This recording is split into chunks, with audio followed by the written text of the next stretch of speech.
الرحيم. وعن ابن عمر رضي الله تعالى عنهما أن النبي صلى الله عليه وسلم لما مر بالحجر قال لا تدخلوا مساكن الذين ظلموا أنفسهم إلا أن تكونوا باكين أن يصيبكم ما أصابهم ثم قنع رأسه وأسرع السير حتى اشتعد الوادي. حضرت عبداللہ بن عمر رضی اللہ تعالی عنہما حضور علیہ الصلوۃ والسلام کا ارشاد گرامی نقل فرماتے ہیں، بلکہ یہ واقعہ نقل فرماتے ہیں کہ ایک دفعہ حضور علیہ الصلوۃ والسلام کا گزر قوم ثمود کی بستی حجر پر سے ہوا۔ حجر عربی میں پتھروں کو کہا جاتا ہے۔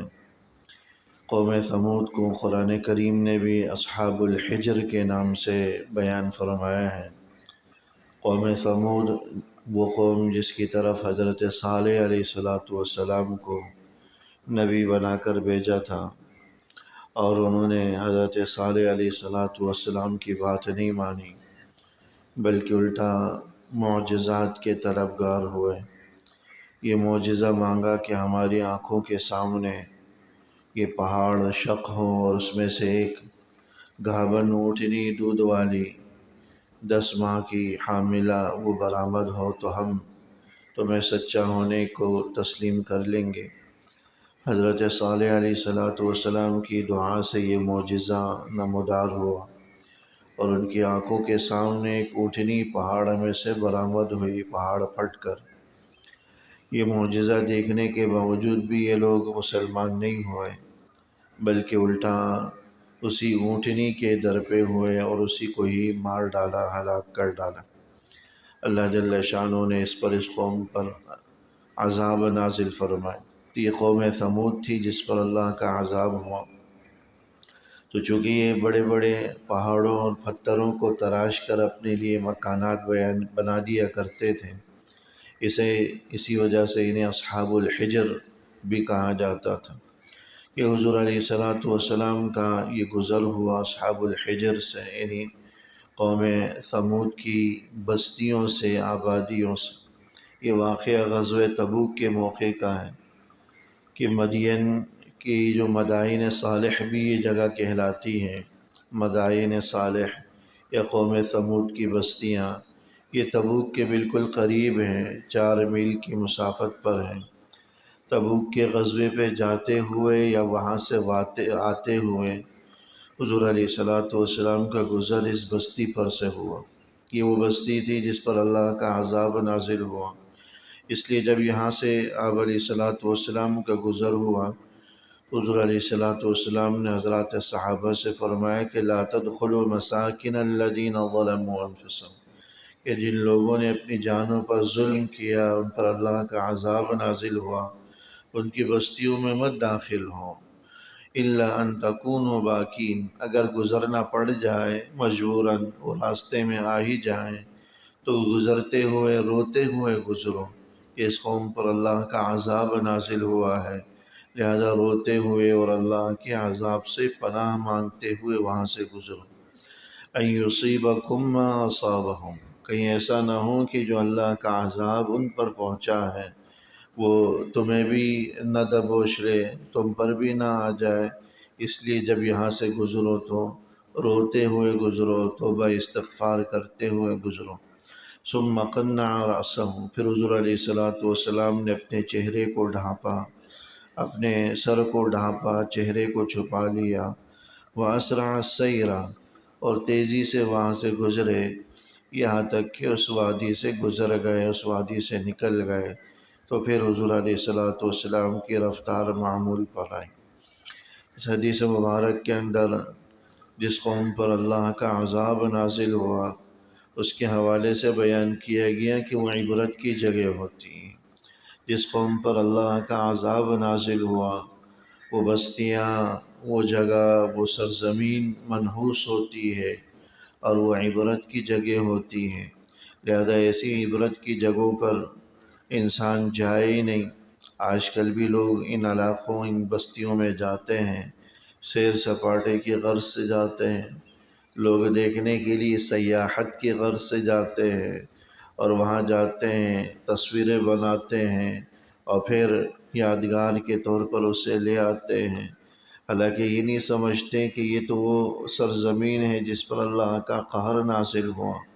ہمارا ایسی جگہوں پر سیر سپاٹے کے لیے جانا کہیں اللہ کی ناراضگی کو دعوت نہ دے، اللہ کی ناراضگی کو دعوت نہ دے۔ اللہ نے یہ جگہ عبرت کا دہ بنائی، عبرت کا نمونہ بنائی کہ یہاں سے تو ہم عبرت حاصل کریں، یہاں سے ہم نصیحت حاصل کریں۔ یہ نہیں کہ ہم ان جگہوں کو سیر سپاٹے کی جگہ بنا دیں۔ حضور علیہ السلام کا یہ عمل ہمارے سامنے ہے۔ آپ نے صاف لفظوں میں فرمایا لا تدخلوا مساکن الذین ظلموا انفسهم، جن لوگوں نے اپنی جانوں پر ظلم کیا، یعنی جن پر اللہ کا عذاب نازل ہوا گناہوں کی وجہ سے، ایسی جگہوں میں ہی داخل نہ ہوں۔ اس سے عام جگہوں کا بھی حکم آپ معلوم کر سکتے ہیں۔ ہر ایسی جگہ جہاں اللہ اس کے رسول کی نافرمانی ہو رہی ہو، وہ نحوست والی جگہ ہو جاتی ہے، وہ اللہ کی غضب والی جگہ ہو جاتی ہے۔ ایسی جگہوں میں جانے سے انسان کو پناہ مانگنی چاہیے، اور ان علاقوں میں، ان ممالک میں جو کافروں کے علاقے ممالک ہیں، جہاں ہر دم اللہ اس کے رسول کی نافرمانی ہو رہی ہے، ٹھیک ہے اللہ کا عذاب ان پر نازل نہ ہوا ہو، اللہ نے ڈیل دے رکھی ہو، لیکن اللہ کی نافرمانی والی جگہ ہے۔ ایسی جگہوں میں بھی سیر سپاٹے کے لیے جانا، کہ کوئی یورپ جا رہا ہے، کوئی امریکہ جا رہا ہے، کوئی کہاں جا رہا ہے، کوئی کہاں جا رہا ہے، حالانکہ یہ وہ مقامات ہیں جہاں پر جو ہے علی الاعلان اللہ اس کے رسول کی نافرمانیاں ہو رہی ہیں۔ تو یہ سیر سپاٹوں کی جگہ نہیں ہے، یہ تو عبرت کی جگہ ہیں کہ انسان ان مقامات کا رخ ہی نہ کرے۔ لا تدخلوا مساکن الذین ظلموا انفسهم، کہ ایسی جگہوں پر جائے نہیں، الا ان تکونوا باکین، اگر جانا پڑ جائے تو اللہ کے عذاب سے پناہ مانگتے ہوئے، روتے ہوئے جائے۔ مجبوراً اگر کوئی چلا جائے ملازمت کی غرض سے یا دین کی نشر و اشاعت کے لیے تبلیغ کی غرض سے، تو وہاں جائے تو اللہ کے عذاب سے پناہ مانگے، کہیں ایسا نہ ہو کہ اللہ کا عذاب آ دبوچے۔ پھر حضور علیہ السلام نے اپنا سر مبارک ڈھانپا اور تیزی سے گزرے۔ بعض روایات کے اندر آتا ہے کہ حضرات صحابہ سے آپ نے ترغیب بھی دی کہ یہاں پر نہ کوئی آدمی کوئی چیز کھائے نہ کوئی چیز پیے، یعنی کھانے پینے کے لیے بھی نہ رکے، اور نہ ہی یہاں کی کسی چیز سے کوئی فائدہ اٹھائے، کیونکہ پورا یہ ٹکڑا اللہ کے عذاب نازل ہونے کی وجہ سے نحوست کی جگہ بن چکی ہے۔ تو جہاں اللہ اس کے رسول کی نافرمانی ہو، وہ جگہ نحوست والی ہوتی ہے۔ بازاروں کا رخ کرنے سے اسی لیے منع فرمایا گیا، کیونکہ یہاں بد نظری عام ہے، نافرمانی عام ہے۔ یہ نحوست والی جگہ ہے، شیطان کے ٹھکانے ہیں۔ مسجدیں اللہ کا گھر، بازار شیطان کا گھر ہے۔ ایسے مقامات کا بلا ضرورت آدمی کو رخ نہیں کرنا چاہیے۔ رخ کرنا پڑ جائے تو جتنی جلدی ہو وہاں سے نکلنے کی کوشش کرے، کیونکہ یہ وہ جگہ ہیں جہاں پر عام طور پر نافرمانیاں سرزد ہو رہی ہوتی، اس لیے ایسے مقامات کا بلا ضرورت رخ نہیں کرنا چاہیے۔ کوئی سیر سپاٹے کی جگہ نہیں ہوتی، بازار گھومنے اور تفریح کی جگہ نہیں ہوتی، تو ایسے مقامات کا بلا ضرورت رخ نہ کریں۔ رخ کرنا پڑ جائے تو ضرورت پوری ہوتے ہی تیزی سے وہاں سے گزر جائے، جیسا کہ حضور علیہ السلام کا عمل ہے کہ آپ نے سر ڈھانپا اور تیزی سے وہاں سے نکل گئے۔ یہ سر ڈھانپنا اس لیے بھی تھا تاکہ ان مقامات پر نظر ہی نہ پڑے، ان مقامات پر نظر ہی نہ پڑے، نگاہ بھی نہ پڑے۔ تو ایسے گناہ والی جگہوں کو دیکھنا بھی در حقیقت اپنے دل کے اندر نحوستوں کو اور ایمان کے نور کو دور کرنے اور نحوستوں کو برپا کرنے کے مترادف۔ ایسے مقامات تو انسان کی ایمان کی نورانیت کو ختم کر کے رکھ دیتی ہیں۔ جو کثرت کے ساتھ اللہ کی نافرمانی والی جگہوں، بازاروں کا بلا ضرورت رخ کرتے ہیں، تو در حقیقت ایمان کی حلاوت سے، ایمان کی نورانیت سے خود کو محروم کر دیتے۔ اس لیے آپ نے چہرہ ڈھانپا تاکہ اس پر نگاہ بھی نہ پڑے، اور تیزی سے وہاں سے گزر گئے۔ بعض بزرگوں کے بارے میں تو آتا ہے جب راستوں میں وہ سفر کرتے اور اگر گاڑی میں جا رہے ہوں، ڈرائیور گاڑی چلا رہا ہو تو اپنے چہرے کے آگے کپڑا ڈال دیا کرتے تھے تاکہ باہر کے کسی ماحول پر نظر نہ پڑے، مبادا ایسا نہ ہو کہ کسی نامحرم خاتون پر نگاہ پڑ جائے اور وہ ذرا دیر کی بے اختیاری نگاہ ایمان کی حلاوت سے، ایمان کی نورانیت سے محروم کر دے۔ یہ تو گناہ دل کو زنگ آلود کر دیتا انسان ایمانی مٹھاس سے۔